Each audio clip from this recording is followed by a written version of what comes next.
Hello student, welcome back to my channel. मैं हूं सरुण गोस्वामी। आज का ये वीडियो क्लास 10th के स्टूडेंट के लिए मोस्ट इंपोर्टेंट है, जिसे सामाजिक विज्ञान में दिक्कत है। सामाजिक विज्ञान उन्हें पहाड़ जैसा लगता है, सामाजिक विज्ञान याद नहीं होता है, सामाजिक विज्ञान को रटना पड़ता है। हाँ, रटो, जितना रट पाओ रटो, क्योंकि आपको सामाजिक विज्ञान वहां लिख कर आना है, ना कि कथा सुनाना है। लिख लिख कर याद करो, लिख लिख कर उसे याद करो, तभी आपको याद होने वाला है। कोई सरल सब्जेक्ट नहीं है सामाजिक विज्ञान, लेकिन हाँ, इसमें आप कुछ भी लिख दोगे तो आपको नंबर मिल जाएगा। आज का सीरीज तीसरा वीडियो है सीरीज का, जिसमें मैं आप लोगों को महत्वपूर्ण लघु उत्तरीय प्रश्न बताने वाला हूं। इससे पहले दो सीरीज का वीडियो चल चुका है। सीरीज जो चल रहा है, पहला महत्वपूर्ण अति लघु उत्तरीय प्रश्न, लिंक इस वीडियो के डिस्क्रिप्शन में, अगर देखना चाहते हो तो देख लेना। महत्वपूर्ण दीर्घ उत्तरीय प्रश्न, वो भी वीडियो बन चुका है, लिंक इस वीडियो के डिस्क्रिप्शन में। सीरीज का 2 वीडियो हो चुका है, सीरीज का तीसरा वीडियो है। सीरीज का टारगेट क्या है वो मैं आप लोगों को बता दूं।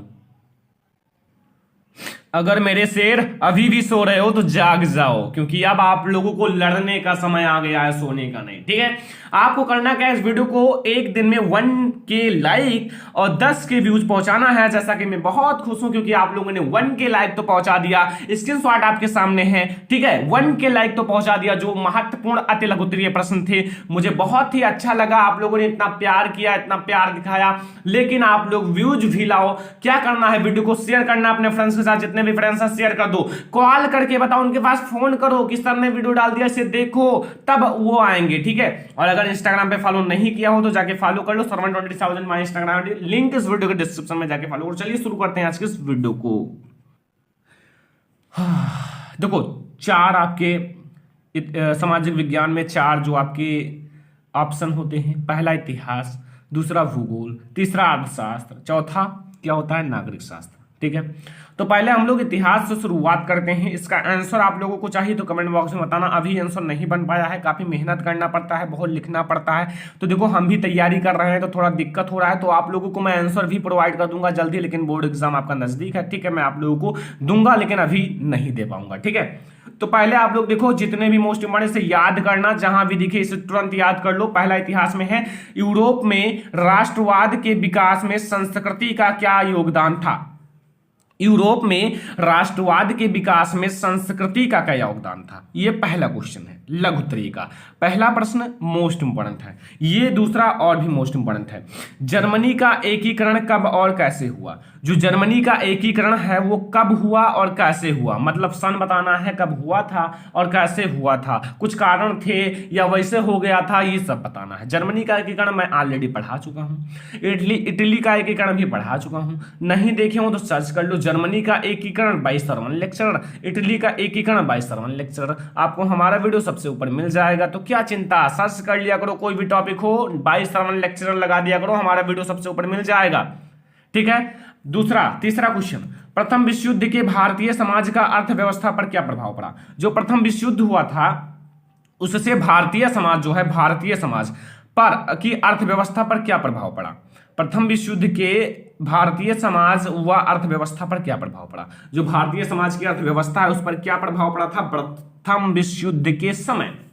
तो ये हमारा मोस्ट इंपोर्टेंट तीसरा क्वेश्चन है।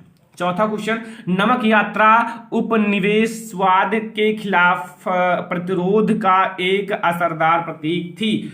स्पष्ट कीजिए। एनसीईआरटी का क्वेश्चन है, इसलिए इतना बजा कर पूछ रहा है, लेकिन भैया एनसीईआरटी के क्वेश्चन कुछ याद करो, कुछ छोड़ दो। ठीक है, आप भैया अगर आपको ये याद हो, स्टूडेंट अगर आपको ये याद हो, ये ना याद हो, आपके बोर्ड एग्जाम में आ जाए, ये दोनों याद है, तो इन दोनों को घपसप यानी कि मिलाकर इसमें लिख दो। छोड़ना नहीं है, सादी कॉपी कभी नहीं छोड़ना है, वरना तुरंत आपको नंबर कम देगा, कुछ नहीं देगा, फेल ही दे देगा, 0 दे देगा। लेकिन अगर आप कुछ लिख देते हो, चाहे दूसरे क्वेश्चन का आंसर सामाजिक विज्ञान में ये होता है, दूसरे क्वेश्चन का आंसर यहाँ लिख देते हो, तो भी आपको कुछ ना कुछ दे दिया जाएगा, काफी नंबर दे दिया जाता है स्टूडेंट, क्योंकि सामाजिक विज्ञान कुछ ऐसा सब्जेक्ट होता है। लेकिन अगर राइट लिखोगे तो यार क्या सोने पे सुहागा कुल मिल जाएगा। ठीक है, अगला 5वां नंबर क्वेश्चन, 1929 की महामंडी का भारत पर क्या प्रभाव पड़ा। जो 1929 की महामंडी हुई थी, इस पर भारत पर क्या प्रभाव पड़ा था। इतिहास के मैं 5 क्वेश्चन दे रहा हूं, आप लोग इस 5 क्वेश्चन को केवल 2 दिन में याद करना है, ओनली 2 डेज बस। अगर आप लोग करते हो तो अच्छे हो, नहीं करते हो तो भी अच्छे हो। भूगोल जिसको मैंने ऑलरेडी पढ़ा दिया है, ठीक है, पूरा चैप्टर 1 वीडियो में। ठीक है, लेकिन आप लोगों ने देखा नहीं होगा। ठीक है, ठीक है। देखो भूगोल, नवीकरणीय और अनवीकरणीय संसाधन में अंतर स्पष्ट कीजिए। जो नवीकरणीय संसाधन होते हैं और अनवीकरणीय संसाधन, इन दोनों में अंतर स्पष्ट करने हैं। पढ़ा दिया ऑलरेडी, उत्तर भी पढ़ाया है। जैव विविधता क्या है, मानव जीवन में इसकी क्या महत्व का वर्णन करो। जो जैव विविधता है वो क्या है, मानव जीवन में इसकी क्या महत्व है, उसका वर्णन करना है। महत्व या फिर इसका क्या उपयोग है, कुछ भी लिखो, जैव विविधता के बारे में अच्छे से लिख दो और इसका क्या महत्व है सबको समझा दो। तीसरा, जल दुर्बलता क्या है और इसके क्या कारण थे, क्या कारण है। ठीक है, ये आपका तीसरा नंबर क्वेश्चन है। जल दुर्बलता क्या है और इसके क्या कारण है। समझ में आ रहा है ना? समझ में आ रहा है तो वीडियो को लाइक करो यार, खूब लाइक करो, शेयर करो अपने फ्रेंड्स के साथ, क्योंकि आज मैं आप लोगों को केवल प्रश्न ही दे रहा हूं। तो अगर मैं मोटिवेट हो जाऊंगा ना तो आंसर तुरंत दे दूंगा, क्योंकि मुझे वीडियोस पे लाइक चाहिए। वीडियो को शेयर करो, सब्सक्राइब करो चैनल को, क्योंकि देखो अगर मैं आप लोगों के लिए इतना मेहनत कर रहा हूं ना, तो आप एक छोटा सा काम नहीं कर सकते, चैनल को सब्सक्राइब नहीं कर सकते। देखो आप सोचो, मैं आप लोगों के लिए इतना मेहनत कर रहा हूं और आप केवल एक काम करना है, वीडियो को लाइक शेयर एंड सब्सक्राइब, बस कुछ और नहीं। तो आप लोग ये करोगे ना तो मैं इतना खुश रहूंगा। तो आप लोगों के इतना वीडियोस, इतने अच्छे अच्छे 2-2 घंटे 3-3 घंटे के वीडियोस दूंगा कि आप लोग ही हैदाश जाओगे। बस करना क्या है, जो मैं बता रहा हूं। ठीक है, इंस्टाग्राम पे भी फॉलो कर लो, सरमन माई इंस्टाग्राम में, लिंक इस वीडियो के डिस्क्रिप्शन में है। ठीक है। चौथा, भारत में पाई जाने वाली प्रमुख रेशेदार फसलों का वर्णन करो। जो भारत में पाई जाने वाली प्रमुख रेशेदार फसल है ना, उनका वर्णन करो। ठीक है, वर्णन अच्छे से करना है। ठीक है, लघु उत्तरीय है, छोटे में भी कर सकते हो। दीर्घ उत्तरीय होता तो बहुत बड़ा करना पड़ता, लेकिन लघु उत्तरीय है तो छोटे में भी कर सकते हो। प्रश्न नंबर 5, हमें खनिजों के संरक्षण की क्या आवश्यकता है। जो हमें खनिज जो होते हैं, खनिज के संरक्षण की क्या आवश्यकता है। ठीक है, खनिजों की संरक्षण की क्या आवश्यकता है। छठवां नंबर क्वेश्चन, सड़क परियोजन की 3 गुण बताइए। जो सड़क परियोजन है इसके 3 गुण बताना है। ठीक है, तो ये भूगोल और इतिहास के प्रश्न हो चुके हैं। अब मैं आप लोगों को बताऊंगा जितने भी मोस्ट इंपॉर्टेंट और भी क्वेश्चन है अर्थशास्त्र और नागरिक शास्त्र का। नागरिक शास्त्र का 7 क्वेश्चन है और अर्थशास्त्र का 5 क्वेश्चन है। तो आपको समझना होगा और इसे नोट करना होगा। इसे तो जरूर नोट करना होगा अगर आप याद करोगे तो। पहला क्वेश्चन, सत्ता की साझेदारी क्यों जरूरी है, एक तर्क दीजिए। जो सत्ता है, सत्ता की साझेदारी क्यों जरूरी है, उस पर एक तर्क देना है। तर्क जरूर देना है, अगर तर्क नहीं दोगे तो आपका नंबर कट जाएगा, क्योंकि ये एक प्रकार से छोटा सा प्रश्न जुड़ गया है। तो आपको एक तर्क देना है, याद हो या ना याद हो, लेकिन देना पड़ेगा, तभी आपको फुल में फुल मार्क मिलने वाला है। सेकंड नंबर क्वेश्चन, संघवाद क्या है, इसकी विशेषता लिखिए। संघवाद के बारे में लिखना है, छोटा सा आप डेफिनेशन लिख दो और इनकी कुछ विशेषताएं लिख दो। प्रश्न नंबर 3, सामाजिक अंतर कब और कैसे सामाजिक विभाजनों के रूप में ले लेते हैं, एनसीईआरटी का क्वेश्चन है। प्रश्न नंबर 4, राजनीति किस प्रकार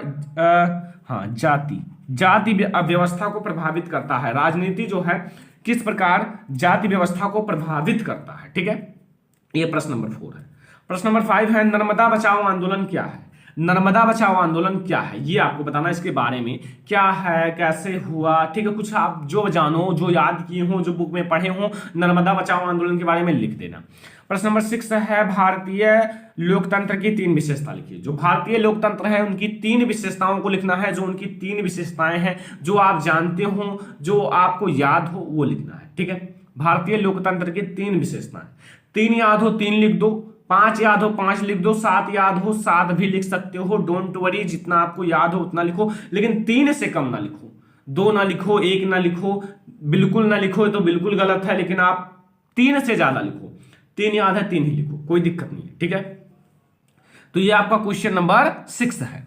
क्वेश्चन नंबर 7, भारत में लोकतंत्र के विस्तार की चुनौतियों का वर्णन करो। जो भारत में लोकतंत्र का विस्तार हुआ है उसकी कुछ चुनौतियां हैं, उसको वर्णन करना है। ठीक है, तो अब आपको क्या पता चला, इतिहास, भूगोल, नागरिक शास्त्र का जितने भी मोस्ट इंपोर्टेंट लघु उत्तरीय प्रश्न है वो मैं दे चुका हूं। अगर आपको अति लघु और दीर्घ उत्तरीय प्रश्न देखना है तो लिंक इस वीडियो के डिस्क्रिप्शन में जाके देख लो।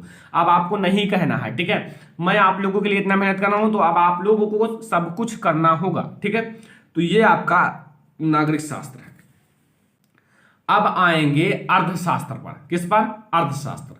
अर्थशास्त्र का पहला क्वेश्चन, धारितिया का विषम विकास के लिए क्यों महत्वपूर्ण है। जो धारितिया है, धारणीयता, ठीक है, थोड़ा अटपटा है। ठीक है, का विषम विकास के लिए क्यों महत्वपूर्ण है, ये हमारा पहला क्वेश्चन है। अर्थशास्त्र का पहला क्वेश्चन। ठीक है, दूसरा खुली बेरोजगारी एवं जो आपका प्रच्छन्न बेरोजगारी के बीच विभेद लिखिए। स्टूडेंट ये आपको याद करना होगा। थोड़ा आप लोग चाहे जो लिए हों, बहुत हम जानते हैं कुछ स्टूडेंट विद्या लिए होंगे, कुछ स्टूडेंट अवतार लिए होंगे, कुछ स्टूडेंट मास्टरमाइंड लिए होंगे, तो उसी में कुछ स्टूडेंट होंगे जो और भी अदर जो हैं, ठीक है, वो लिए होंगे। हाँ सब लिए हो, लेकिन चाहे जो हो आप लोग चाहे जिससे क्वेश्चन का आंसर ढूंढो, याद करो, मेहनत करो। मेहनत आप लोग जितना करोगे उतना ही आप लोग चमकोगे, वरना अब का समय इतना महत्वपूर्ण है कि आप लोगों के लिए सोने के समान है, जो जिसका हम लोग तुलना नहीं कर सकते। तो आप लोग अभी स्टूडेंट जो भी स्टूडेंट देख रहे हो वीडियो को, पढ़ना स्टार्ट कर दो, वरना अब समय चला जाएगा। अब समय आने वाला नहीं है, फिर आपको क्लास 10 दोबारा नहीं मिलेगा। 10 साल बाद आप क्लास 10 में आए हो, अपना 10 साल पढ़ के क्लास 10 में पहुंचे हो। 10 साल का जो हुनर है वो आपको इसमें दिखाना है। 10 साल का जो जिद है वो आपको क्लास 10 में दिखाना है। 10 साल जो किए हो ना वो आपको क्लास 10 में दिखाना है। तो दिखाओ, टहलो घूमो एंजॉय बंद, अब केवल दिखाओ। ठीक है, अगला 3 नंबर क्वेश्चन। वैश्वीकरण से आप क्या समझते हो, अपने शब्दों में बताइए। जो वैश्वीकरण है उससे आप क्या समझते हो, अपने शब्द में बताना है। ठीक है, 4 नंबर क्वेश्चन। उपभोक्ता सुरक्षा अधिनियम 1986 के निर्माण की जरूरत क्यों पड़ी। ठीक है, 1986 की निर्माण की जरूरत क्यों पड़ी, जो उपभोक्ता सुरक्षा अधिनियम है। ठीक है, ये आपका 4 नंबर क्वेश्चन है। 5वां लास्ट क्वेश्चन। देश की आर्थिक विकास में सार्वजनिक क्षेत्र के योगदान पर टिप्पणी लिखिए। तो स्टूडेंट ये था हमारा मोस्ट इंपॉर्टेंट जितने भी लघु उत्तरीय प्रश्न हैं। आई होप कि आपको ये वीडियो पसंद आया होगा। पसंद आया हो वीडियो को लाइक कीजिए, खूब शेयर कीजिए अपने फ्रेंड्स के साथ। चैनल पर नए आए हो तो सब्सक्राइब कर लो, ठीक है, क्योंकि ये वीडियो आपके लिए बहुत ही इंपॉर्टेंट है। तो स्टूडेंट फिलहाल इस वीडियो में इतना ही, तब तक के लिए धन्यवाद।